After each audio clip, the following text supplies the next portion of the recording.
Thanks everybody for coming.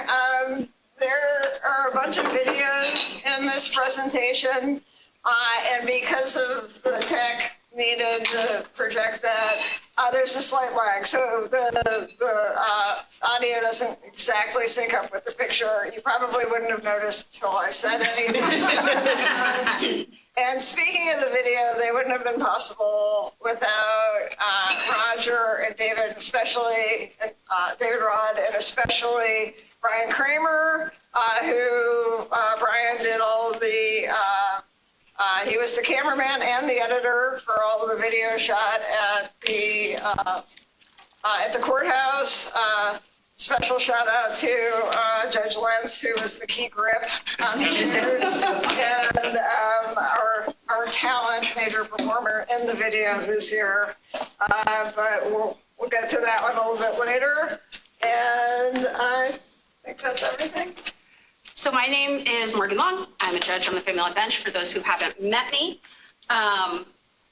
We are here to talk about, you people are exhausting, neurodiversity in the court system. And just really quick, I wanted to explain what neurodiversity or neurodivergent means for those who don't know that term. It's kind of collectively a term for diagnoses where your brain, there's a brain difference that affects how your brain works. And there are strengths and challenges, but it's just kind of a difference. Neurotypical is what you say if they're not. So normal people are neurotypical. And neurodivergent, we're focusing on autism spectrum disorder and ADHD today, which are kind of the two biggest, but it can also include dyslexia, dyspraxia, dyscalculia. I had to look up some of these, and Tourette syndrome. So there's many different things. Take it away. All right. So let's go to the next slide. But before you play the video, this is my introduction by way of video. So.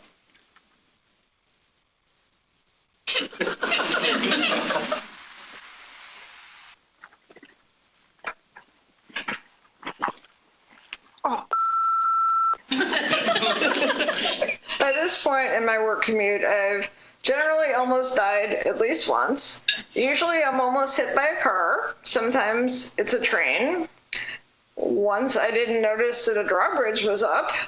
I tend to get lost in my thoughts, and also I have Asperger's syndrome, so I still haven't figured out traffic control devices. It looks like I made it to work alive. I guess that's a good thing.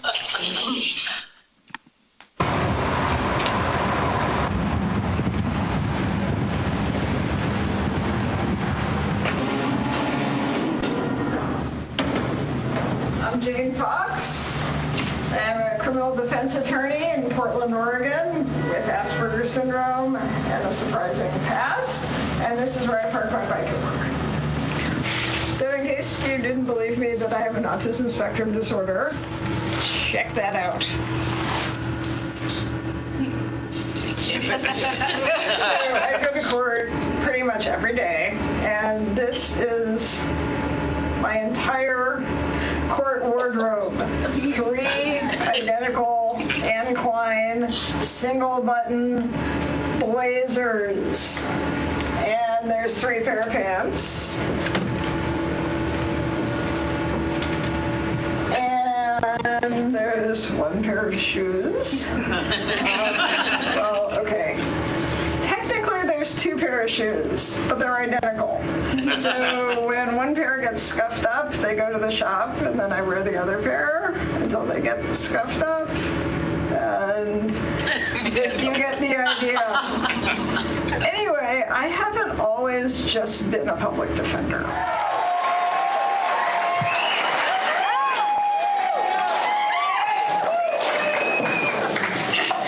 I'm a criminal defense attorney, and I have been diagnosed with Asperger's syndrome, which actually isn't that bad of a combination until you're talking to one of your clients in jail, and they say, "Can you call my girlfriend and tell her that I love her?"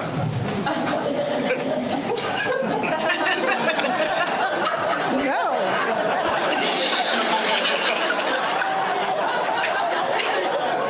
I can't do that. I can barely tell my husband that I love him. I am pretty sure your girlfriend would be a bit of a stretch. My husband is my polar opposite. I'm from Chicago. He is from North Carolina. I am Jewish. He is Episcopalian. I am rational. He's emotional. I'm logical. He's really emotional.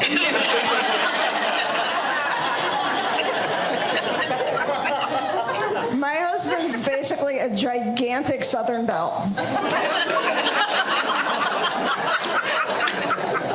Think Scarlett O'Hara if she had played defensive tackle in high school and then just completely let herself go.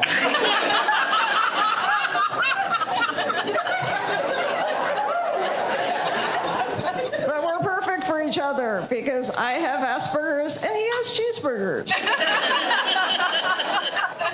So getting diagnosed with Asperger's lent context to my act. It's helped me as a lawyer, but most importantly, it's allowed me to now openly express my love for all things Doctor Who,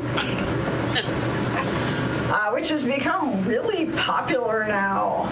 When I was a kid growing up in the U.S., watching Doctor Who, I could have gotten my ass kicked for watching Doctor Who. I think it was different for British geeks. So now I'm kind of annoyed that it's been co-opted by normal people. On the other hand, it has increased the merchandising options. Now sit in my law office surrounded by my Doctor Who art, and I can do this.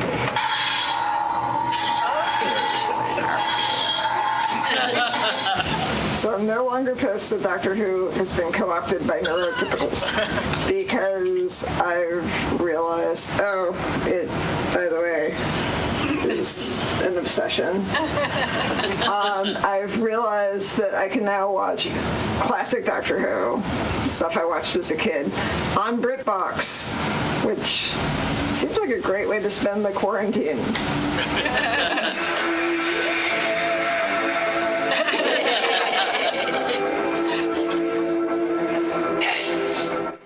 Okay. All right, before we go to the next slide, obviously that was made during COVID. It was just a COVID project. I did not go completely insane from boredom, but I do mention, I use the term Asperger's. That was sort of before it was associated with Nazis. It also sets up that amazing line in my act, so. Yeah. All right, and then the next slide. Okay. So diagnosis of autism spectrum disorder can be kind of difficult. It's becoming a lot easier for kids because it's a lot more understood. Self-diagnosis is not uncommon. The AQ, or Autism Spectrum Quotient Test, which I believe Jane said was actually made by asking questions of mathematicians. Yes, way back in the day. Yeah, they made it by just asking British mathematicians a bunch of questions, and apparently their answers were the standard for being autism.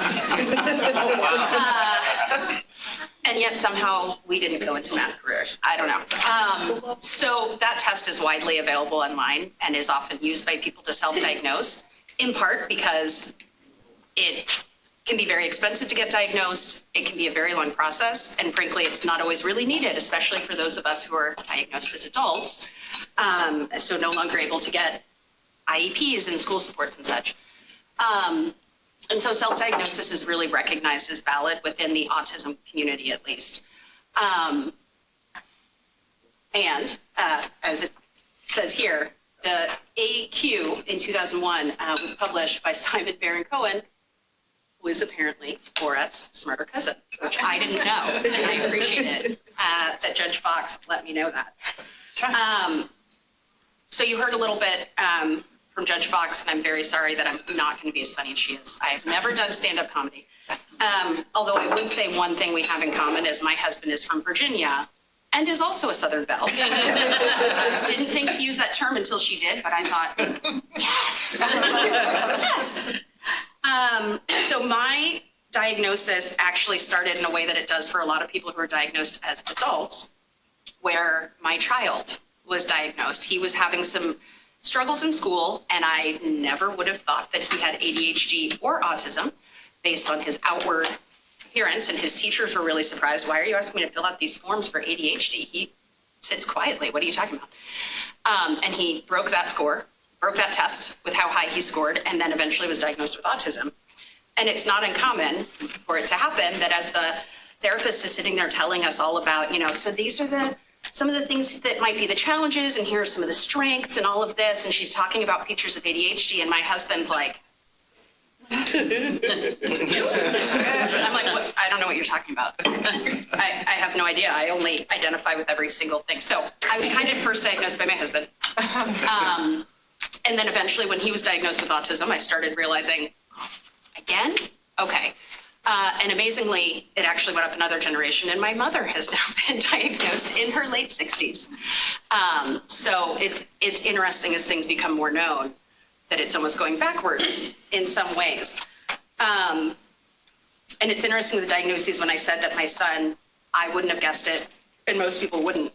The number of times that I hear from people, oh, but he doesn't look autistic. And I haven't yet, but I always want to be like, honey, do autism for the nice time. Tell her about planes. Because certainly once we realized what it was, he absolutely is on the autism spectrum disorder. And it was a major relief for him when he got these diagnoses. Not that there's a treatment or a cure for any of these things, but he very much, I think, just felt so much more comfortable in his skin, which is something that a lot of people, not all, feel. And a quote from the internet that I thought was just so spot on. Undiagnosed autism is spending your whole life doing things that make you uncomfortable or that are just not you, you're conforming, to avoid being mistreated or bullied, until you're so good at it that when you finally do get diagnosed, people around you don't believe you. And that's a very strange feeling to go through. Everyone believed me. I remember asking my husband, I'm like, when you were married, you knew that I was on the autism spectrum. He's like, well, I knew something was wrong with me. For me, the diagnosis was actually a mercenary label grab. I was going back, I'd been talked into going back on stage, doing stand-up, and I hadn't done it for over 10 years.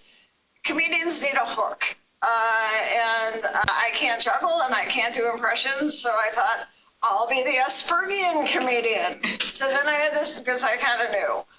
And then so I set about getting diagnosed, which was harder than I thought, because every time I called the psychologist, they were like, how old's your child? And I finally found somebody who worked with adults, and he said, yeah, sure. It's usually about like 3 sessions. We talk the first 2, we check boxes. The last one, I want you to take the autism quotient test. And of course, I'd already taken it because it was like a Facebook fad some years before. And anything over 32 is significant. You should go talk to somebody. I got a 42. And as my reaction was, okay, this test is designed to make people think they have it, like it's cool or something. I don't know. So I don't know why I thought that. So I distrusted the test. So I had my legal assistants at the time take it. One got a 6, one got a 9. So I had gotten a 42 out of 50. 41. I'm way less, 41. High score. So I decided I can lower my score. I'm going to outsmart this test. So I took it again and I got a 45. And our psychologist said, take this test. I was like, oh, I've already taken it. I got a 45. And he's like, well, take it again and print out your answers. I'm like, uh-oh. So I took it again and I got a 48. And I got a 50. And I was thinking, wow, my parents would be so proud. I'm about to blow the curve on autism. But I had told them I got a 45. And now I'm going to bring an answer showing I got a 48. So I took it again. I get a 45. And miraculously, I didn't blow the curve. I did get the 45. I brought it in. I talked to him. And it was so great because I didn't do this consciously, but I just turned off my editor. And you'll meet the ASD interpreter later. The ASD interpreter came out to play. It was like basically just standing up, walking, looking out the window, talking to him, blurting out non sequiturs. Like, did you know that Peter Lorre's real name was Laszlo Lowenstein? Just things like that. I just let it go. It was like the only opportunity I had to just be me. It was great. Anyway, so I talked to him for, like 2 sessions, and he's like, well, do you want to come back? And and I was like, but I thought you said that 3 sessions, and then the third session, the boxes get checked. He's like, they are so checked. So that's how I got that. And mine was slightly similar, that I did formally get diagnosed with ADHD first at the age 38, and then I was seeing a counselor to talk about all of the fun things that go with this job, and the trauma and all of those things, who was a psychologist qualified to diagnose with things.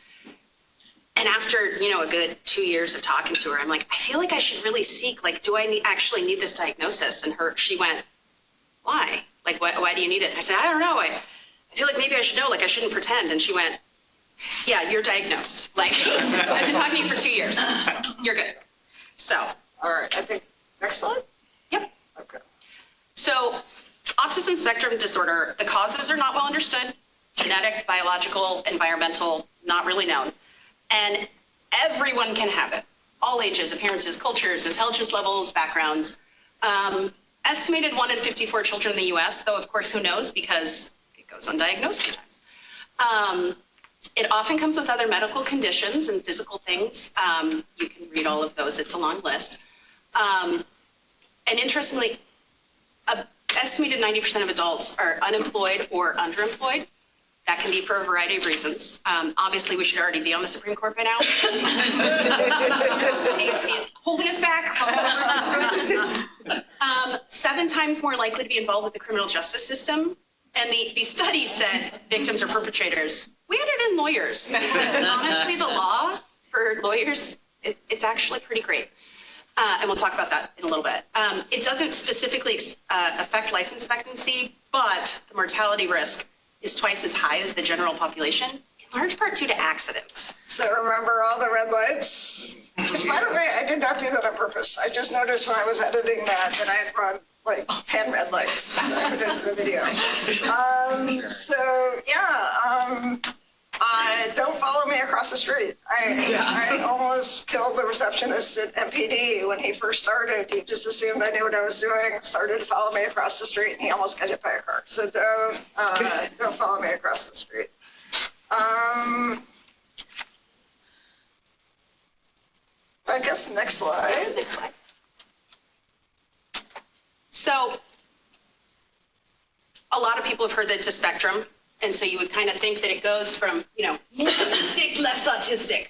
But that's really not how it works. And I hadn't heard described as a vector, but I loved the way that Judge Fox described it. That it really is kind of a vector, and at any given point, you're trying to figure out kind of where you are on it. The farther from the center is the more impaired you are. So here's neurotypical right here. And this is social impairment, communication impairment, and repetitive behaviors or interests.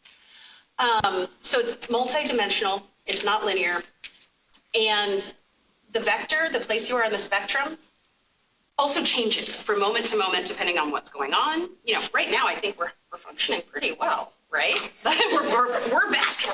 Yeah, there are plenty of times that you're not, and it really changes. And it really takes an individual approach to diagnosis and treatment because it's very different moment to moment and person to person. And there is no cure because it's not a diagnosis or disease that's temporary. It's literally thinking differently. Your brain functions differently. So treatment often just means learning skills to interact with the rest of society in the way that society expects. There was a study in The Guardian about people who were diagnosed later in life, as adults because of their kids. And like 90% of them were just thrilled. thank you, this explains so much, I feel so much better. But then there was the 10% that were like, why are you telling me now? There's nothing I can do about it, there is no cure. So yeah, next slide. So this is actually a slightly older slide that was taken by Judge Fox from someone else. And we left it up because we wanted to leave in some of the kind of older terminology. Difficulties in normal back and forth conversation, because we can't be normal conversant, I don't know. Reduced sharing of interests or emotions. Ask my kid to talk about planes, and that is not a reduced sharing of his interests. Differences in sharing, I think, would be better. Problems understanding or responding to social cues, such as eye contact and facial expressions.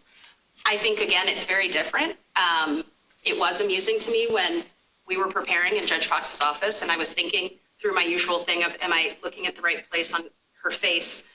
Am I making too much eye contact? Am I not making enough? And I'm looking all over the place and coming up with things to look at. And then I realized, this is silly. I'm positive she's doing the same thing. We're all literally bouncing our eyes around trying not to. Yeah, I mean, one of us was talking to the wall, one was talking to the floor. And you know what? We communicated just fine. It's a difference. And the social cues, it kind of came to me when we were talking about this, that I feel like it's not that we don't understand social cues, it's that we don't take them as cues, they're clues. That we might have a hint as to what's going on or what we're supposed to be doing.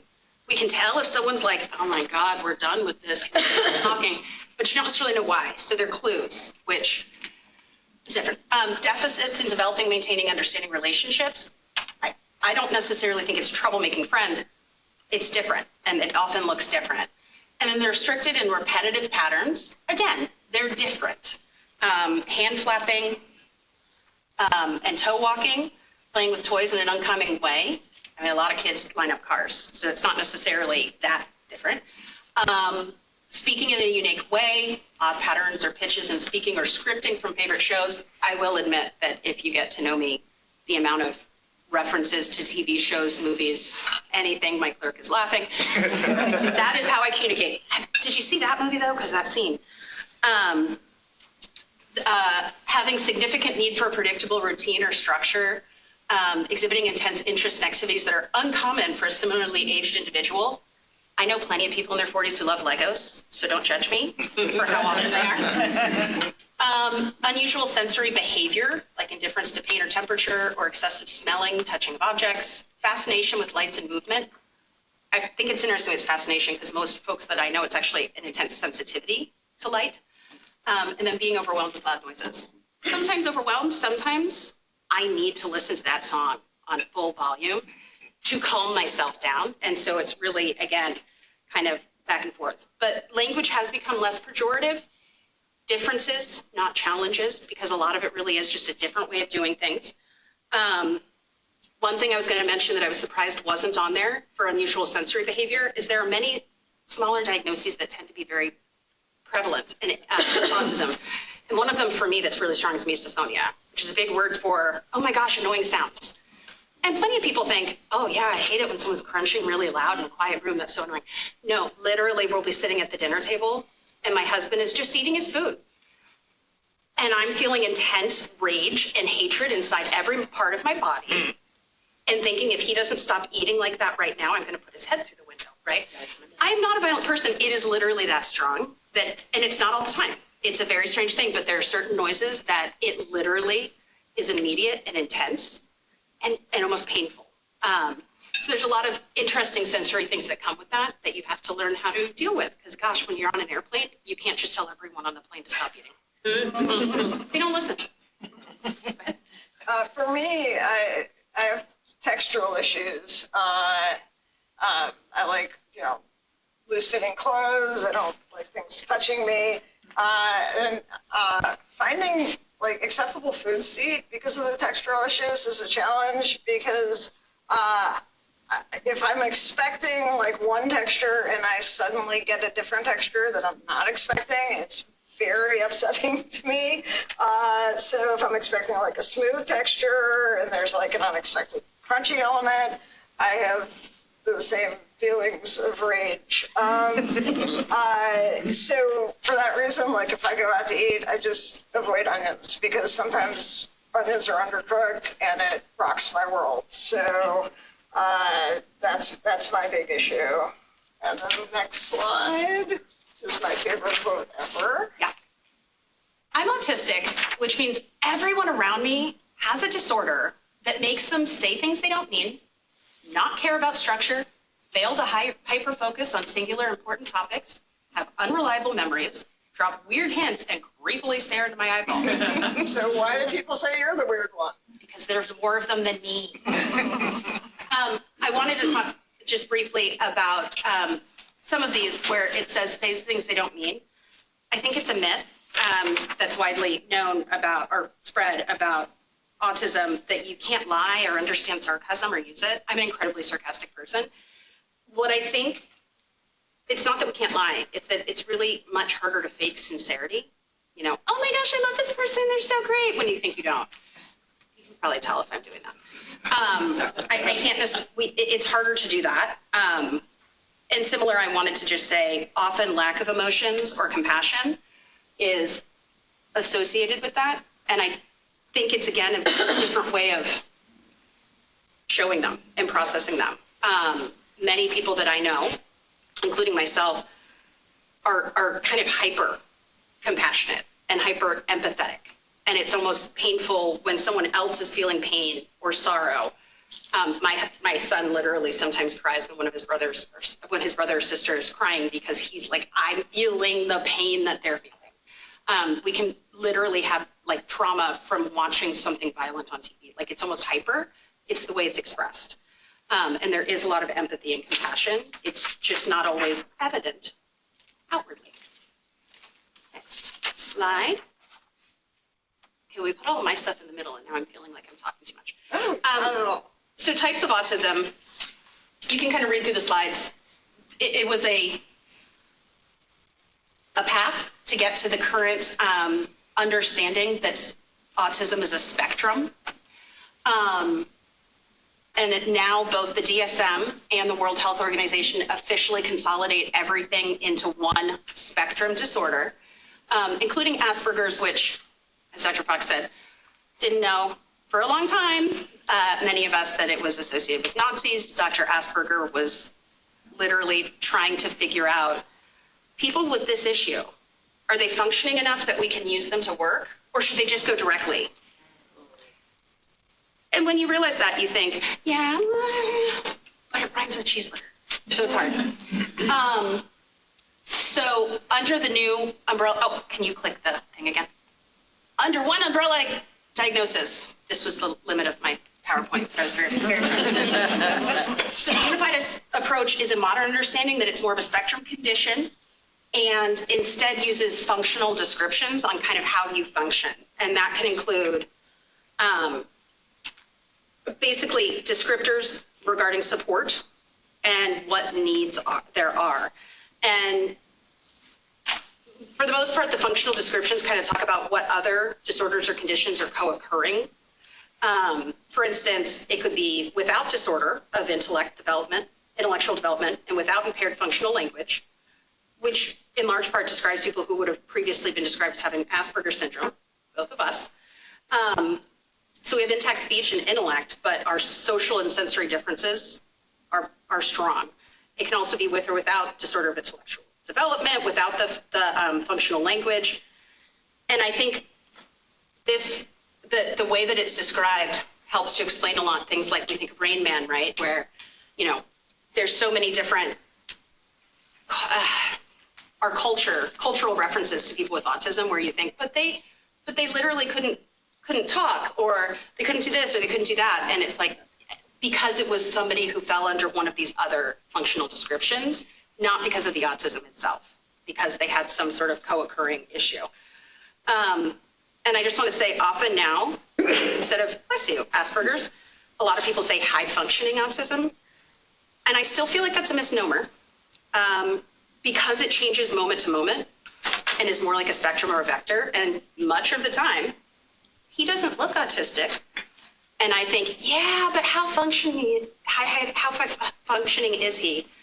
when we're just trying to get him the darn COVID booster, and he's throwing his shoes down the hallway and running away, and eventually the wonderful nurse has to sit under the table with him and do it under the table where he wipes his own. I mean, it's very different moment to moment. And so sometimes high functioning almost feels like, so I'm not allowed to have moments of not functioning. So that's exactly how I got my COVID shot, though. Yeah. So, yeah, you know, when I first told my friends, you know, Judge Long mentioned Rain Man, when I first told my friends, you know, college friends that I was on the autism spectrum, all of them, first question, can you count cards? No, but the memory is very strange how it pops up, and it does tend to be stronger memories. So next slide. Again, this is only right in the middle. Which is great. So autism and ADHD. So you're going to talk about that. So I have what is frequently referred to as ADHD, because I don't just have autism, I also have ADHD, which is a really fun conundrum. They're very frequently co-occurring. Depending on the study, 30 to 80% of people with autism also have ADHD, which seems like a lot, but it's very frequent. And there are 3 subtypes of ADHD: hyperactive, inattentive, and mixed. I have mixed. I was really high on both. And in women, it often manifests differently than in men. Tends to be a lot more subtle, leading to delayed diagnosis. It was very interesting when I thought, my son can't have ADHD, he's not bouncing off the walls, right?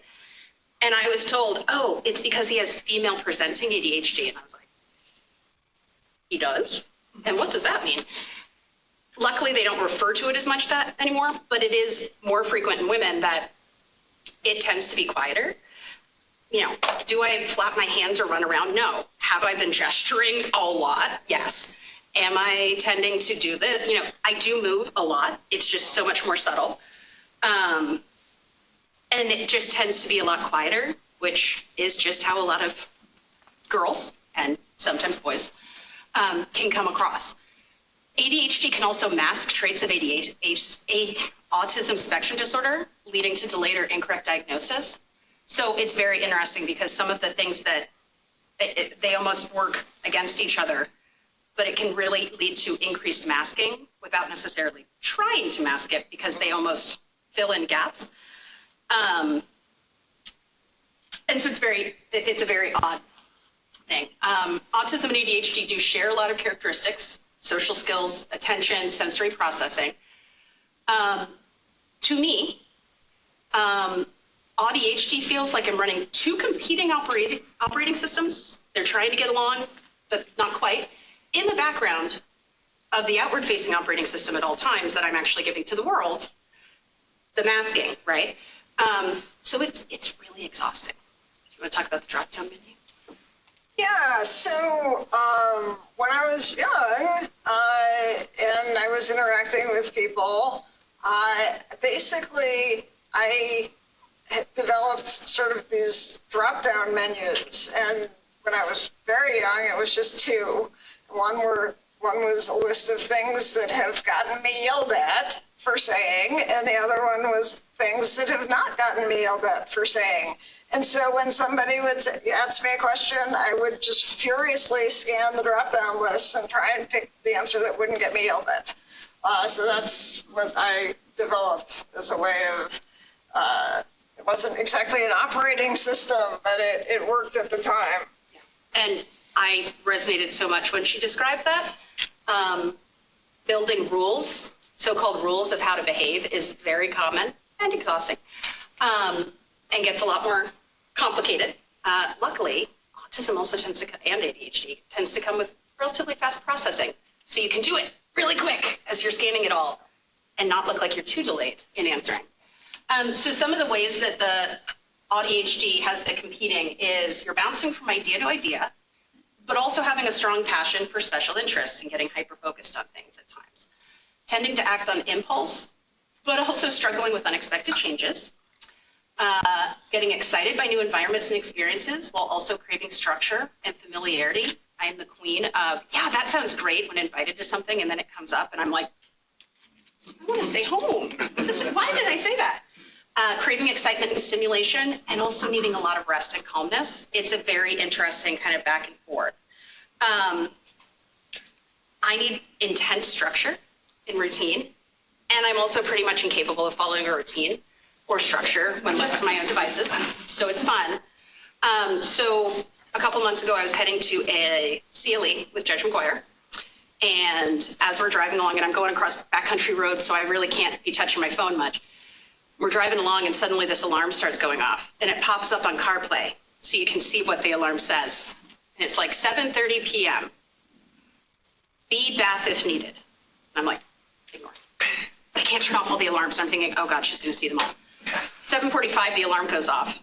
B, pajamas. 7:55, and B is my youngest. B, brush teeth. 8, B, reading. H, shower if needed. 8:15, B, lights out. H, 15-minute timer. Literally, it goes on for like 2 hours between my 3 kids. My mornings are exactly the same, and I have a routine that goes every single day. And by the end of that drive, Judge McGuire just looked at me and was like, I feel like I understand you so much more now. And I'm thinking, I have to get rid of these. But that's not uncommon. The Reminders app on my phone is both a lifesaver and also really ridiculous to look at with how many things there are on it. Next. Next slide. Is I going to talk about the first one? Well, yeah, I mean, So, yeah, definitely. So neurotypicals have it all wrong. Having to learn multiple systems is exhausting, and frankly, it would be lovely if neurotypicals had to be the ones to constantly adjust to our world. But unfortunately, it's not how it is. And something I wanted to talk about is the inability to read social cues or clues can really show up as overcompensating. And this goes perfectly with the drop-down menus. You don't know how much misbehavior is allowed, so you become the perfect child who never tests rules. That's especially true of the female presenting. Girls tend to sit quietly. You don't know if someone's irritated with you, so you tend to be extra generous and self-efficacy. I can't say that word very well.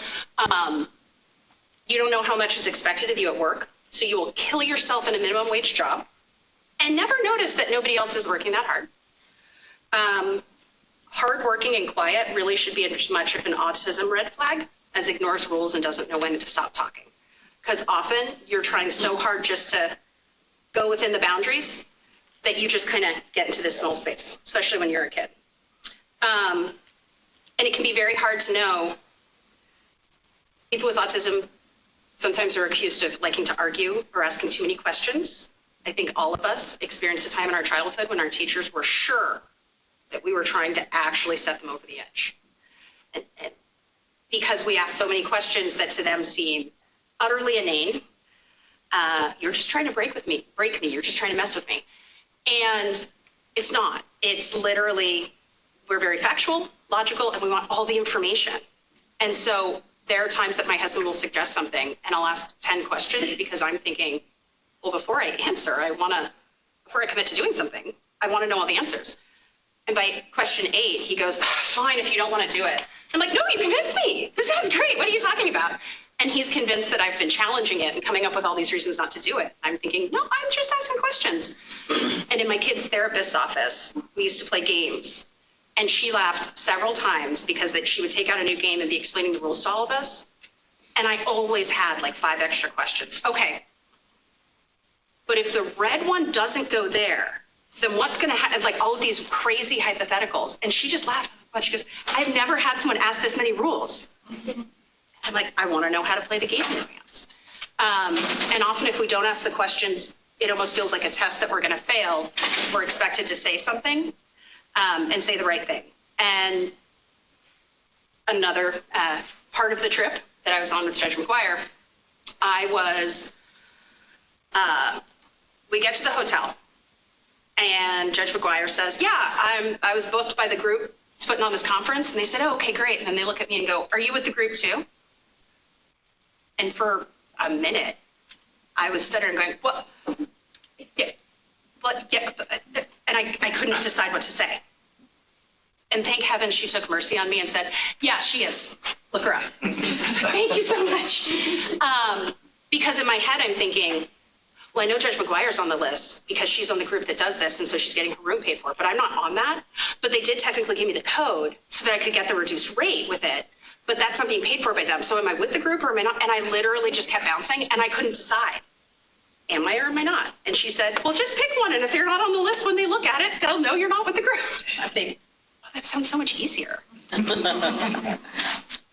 All right, before we go to the next slide, which is, so the drop-down menus, as I got older, became my ASD interpreter. So you know how there's an ASL interpreter when you're watching the news, does the interpreting. So the next video is just me meeting somebody in the hall and how I hear, hi, how are you, through my ASD interpreter. So let's jump to the video and play that.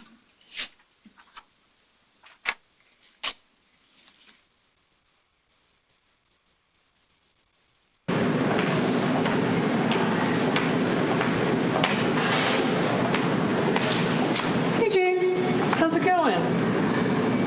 Please tell me in excruciatingly boring detail everything that's happened to you in the last month. Well, you know, my back actually kind of hurts because I'm finally riding my bike again. I had long COVID that I got in February 28th of 2020 from our community care client who had just gotten out of the hospital with viral pneumonia. I mean, I think February 28th is when I felt the symptoms, but I must have been infected 5-7 days prior to that. I don't know. But anyway, I've been riding my bike, and on my way to work, I always ride on the green NATO Parkway, but on the way back, I ride on the East Side Esplanade, and there's that floating pier thingy between the Burnside Bridge and the Steel Bridge, and in order for it to rise and fall, there are these plates that slide over each other, and when your bike tires hit it, it's really jarring on your back. Oh, hey, Jane, it's been great. I think I got a jury verdict coming in. Gotta go. Oh, okay. Jury verdict? I thought she was in CPC.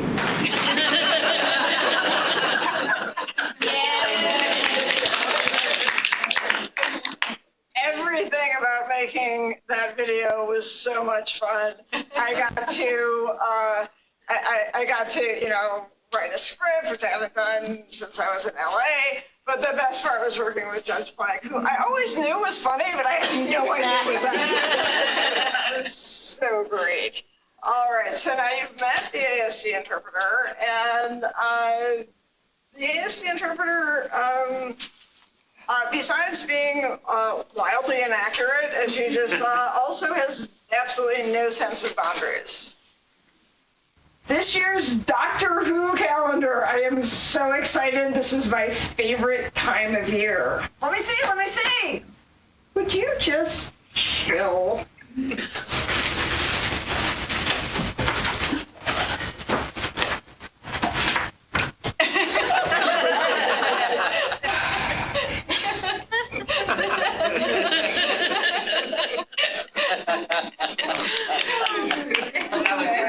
The next slide. Are you talking about this part and then I talk? No, I think. All right, I'm talking. So like I said, the one constant is we really process information differently than normal people. When I was a kid, apparently nobody knew that I was autistic, but I was described as having a flowchart for a brain. That was something my parents often said. And having a muscular personality. Still not sure what that actually meant. But I'm thinking it meant I know how I want things and they're going to go this way. And I am not going to put up with it if you try and change my things. But they really say a lot about the logical thinking and kind of the adherence to it. And I actually do feel like I often have diagrams and I'm literally flipping through things in my brain. And I think a lot in connections. I can often say exactly when something happened. The first time I met someone, I can often say that precisely. And it's because I'm linking it to all of these other different things very quickly in my head that my husband will say, how do you know that's when it happened? I'm like, oh, well, remember, because my hair was short. And I just cut it with that, but it was also nice at it. And I'm literally just connecting it to a bunch of things. That's how my brain works, which I've heard is not how everyone's does, which seems so sad for you. So I have the quote from Temple Grandin in here. I am sort of Temple Grandin light. I don't have a photographic memory, but I can remember like conversations word for word that I had with my husband 10 years ago, and I like to bring them up to ask him, what did you mean by that? He absolutely was. And I don't think in pictures, well, I mean, I think in like stick pictures, like I don't have the imagination, so, you know, every kid goes through that Narnia phase, and I was very much into the books, but when I would imagine it in my mind, I would see like a stick figure with horns or a stick figure with hooves or a stick figure with wings. It just didn't, you know, I was like, okay. And then those movies came out and I was like, wow. So, yeah, it was kind of a revelation. Let's see, I think we can go to the next slide. And I will say what's interesting, while I see graphs, I don't see them. While I imagine very vivid things, I literally, when I close my eyes, have never seen something. And I thought until recently that people were saying, imagine you're seeing the beach that you're meditating and thinking you're at. And I didn't realize that there are actually people who can see things, like in their mind. And this blew my mind. So again, totally different how it presents sometimes. Yeah. Go with you. Well, so, all right, it was so interesting when we were working on this. We're very similar, but we're very different. So, but we do agree that handshakes are great. Do not shake my hand. I hate handshakes. I will avoid them. Okay, so we get anything, as you can tell. So basically, okay, hugging, I can hug people I know, like if I'm married to you, I can hug you. But for me, and I think that the same thing for you with handshakes is everybody, you know, throws in a little twist. So, you know, somebody starts to hug you and then they do this and you're like, okay, do it. Yeah. And then there's the one-armed hug. What are you supposed to do? So it's like a quiz, and you just feel like you're doing it wrong. Yeah, it's a quiz that you're going to fail. And when somebody comes up to shake your hand, yeah, oh God, now I failed the test. Fist bumps, high fives, and handshakes, that's why I hate them. I don't know what to do. I also have germ issues, but you don't know what to do. And no matter what, you're going to look like the awkward one. What? I was putting my fist out. Why are you grabbing my fist? No. Alrighty. Okay, so there's no such thing as casual small talk. You know, the video demonstrates that. Yeah, please don't. Acronyms, it's like learning a foreign language. Now, don't spring surprises. And pretty much anything to me is a surprise. All of my colleagues just innocently are walking down the hallway. If I have the door to my office open, and as soon as I'm aware of them, I jump and, you know, clutch my chest. And they always feel badly, but it's me. So I'm easily startled. And then Me too. Yeah. And it's not just don't spring surprises. We can handle crisis. You know, if I'm in court and a million things are happening, I can handle that. It's the surprises that we're not knowing that we might at some point need to deal with. And the worst thing to me, which totally derails me and takes over every fiber of my being is when someone says, can I talk to you later? And everyone knows that's awkward. You're thinking, oh, who is it? I literally will fixate on nothing and will immediately assume that I'm actually getting fired. Maybe I'm facing a firing squad. I don't know. But I cannot focus on anything. And I just completely, so please never say that until you're ready to talk to me, because it is horrifying. And it's kind of like the misophonia thing. Yeah, everybody's a little annoyed by sounds of chewing. No, it is intense and painful and awful. So surprises, and that, oh my God, it's going to be a surprise, but I don't know what it's going to be. Ooh. So since everything kind of surprises me, I've kind of learned how to deal with it. And nobody would really know that inside there's a lot going on. So for example, last week, I found out on a Tuesday morning that I was covering stalking that day, so I did that. And then Tuesday afternoon, I found out that I might have to cover a 2-day jury trial in ECC, which mercifully pled day of. And then on Thursday, DRO dropped a 188-page motion for a civil commitment hearing that was scheduled for Friday on me. So I had to so on Friday, I had this motion hearing where in the middle of it, I glanced at the WebEx screen and there's like 50 people because the result of the motion hearing it could have been that that I would be the first judge to preside over the civil commitment hearing on the 8th floor of this courthouse, which was apparently specially designed for that. It didn't happen, but there were a lot of people interested. And so that was a little stressful looking up at the screen. So if we go to the next video, this is basically my brain last week.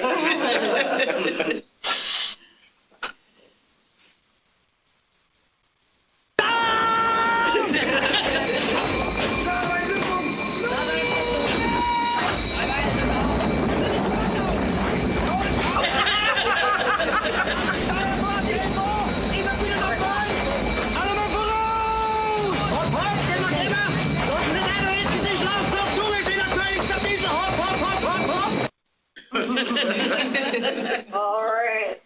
I will mention, it doesn't always go into quite that great actual action though, and it can actually frequently be like a freeze reaction too, which is really hard and uncomfortable and painful. So what court is like for us? Actually not that bad once you know the rules. We're often trying to learn rules for social interaction and behaviors, and court is full of it. So professionals who are in court all the time, it's great. To me, being a lawyer, and now especially a judge, is amazing because most hearings have a basic script that you're going to work through. You know what you're supposed to say. There are bright line rules for behavior. Like, there's even rules for when to interrupt people. Yeah, because people get so mad with you. Checked first. It's great. And frankly, the best thing multitasking as an ADHD person, amazing. I do so much multitasking on the bench, so I don't get nearly as bored as I usually, my brain stays on task. I won't be bored, I'll just not be paying attention to things if I'm not doing more than one thing at once. And then for me, judge face is like the best because I'm not expected to show emotion most of the time, and that's lovely. I don't have to think about, am I smiling? Am I smiling too much? Is it not enough? Do people think I have resting bitchy face? I don't know. It's resting autism face. And I just wanted to show really quick, I brought a demonstration on the ADHD front. Seriously, the accommodations needed for people with ADHD, just to pay attention, this is one example of what I do. And when I'm doodling, that's when I'm paying attention. And if I'm ever in class and in school and I wasn't doodling, you could tell I wasn't listening to a word.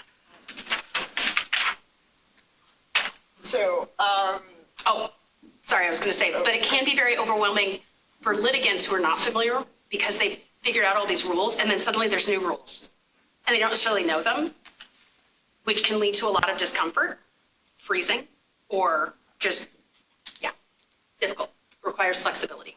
Yeah. So, when I was doing landlord-tenant, and there would be a non-compliance hearing, I was printing out like the agreement, and then I'd have another sheet of paper that had some other information on it, and then when I'd call the case, I was like scramble to get the pages together and then fly up in the air, and it was just a disaster. And Amy Nunez was watching and asked me after court, would I like an accommodation, which was the first time anyone offered me one, and I just turned 61. So that was really eye-opening. And of course, my initial reaction was like, why would I need that? And then she didn't even, accept my answer, which was, I'll think about it. She just had Courtney combine the information in a way with tabs, and it was, it was from the start to the finish, and all the stuff was in the right order. And when I reached for it and started using it during the hearing, it was like giving fire to the caveman. It was the coolest thing ever. So I am all for accommodations now. Yes, and I realized that we are almost at time. Thank you all for your listening to us. My ADHD brain has just reminded me that at the beginning I was supposed to say, if you're in person, please sign in on one of the sheets for CLE credit or to get credit for attending 4 lunch and learns and then getting a little prize. And if you're online, put your name and bar number if applicable in the chat. Try to avoid. All right, I think that's you. Oh, that's me. Don't surprise us. Don't openly discuss someone else's diagnosis unless you have permission. Hopefully that's clear for pretty much anything. Don't assume lying or disrespect because someone isn't looking you in the eye. Don't assume a person is not paying attention if they look distracted. If I'm doodling, my head is down and I am totally seeming like I'm focused, and that means I'm listening. My staff knows that if I'm playing a puzzle game on my phone when they're chatting to me, that means I'm really engaged with them. But when I put it down and I'm just staring at them like this, like Jenna Plank, the great Jenna Plank, that means that I am not listening to anything. And don't traumatize them by saying things like, it's not a big deal, you need to get it together, or look at me when I'm talking to you, or stop fidgeting, or you're not wearing proper cord attire. It's really difficult when you're just trying to get through something like a court experience that's requiring flexibility that's so hard for you anyway. And then someone saying things like, look me in the eye when I'm speaking to you, and you just, it's devastating. Suggestions. All right, so I'm not going to read the whole thing. I'll let everybody read it for themselves. I know that they have a sensory room at the Beaverton Uni Court that I've never gone to see.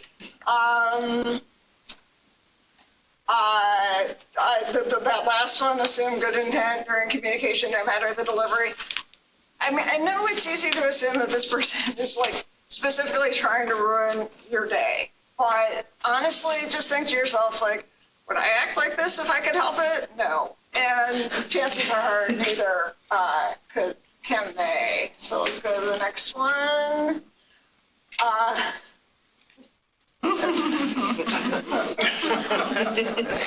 So yeah, the first one speaks for itself. So you're just gonna have to narrow things down.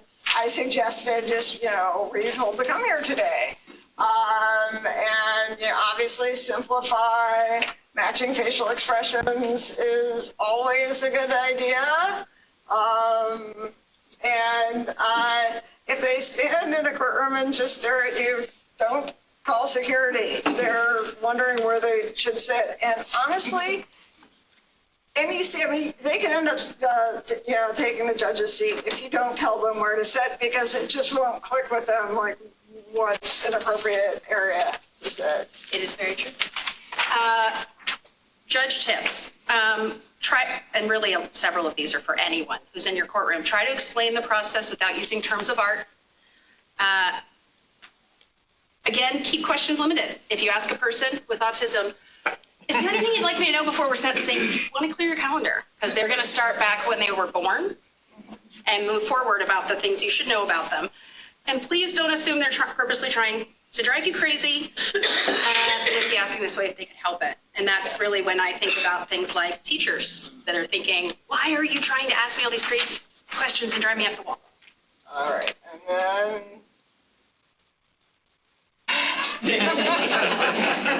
Hopefully you understand us better. And it's still probably going to be super awkward. Yeah. And you're welcome for that. And I want to say that I'm usually ambivalent about doing these kinds of presentations, because part of me feels like I'm just standing up here counting the ways that I'm a total freak. But this time it has been so great, because working with Judge Long has been just so validating. It's just been wonderful. So thank you. And I agree. And I think that one of the benefits of diagnosis is understanding yourself, but also finding community. And even just online and stuff, hearing other people say, oh, that's what I do. And me realize, oh, that's an ADHD thing. That's an autism thing. That's not just me being really weird thing is really nice and really helpful. And you get really good tips. So if there's anyone in the courthouse community that ever wants to talk about being neurodiverse, we're here. Thank you so much, guys.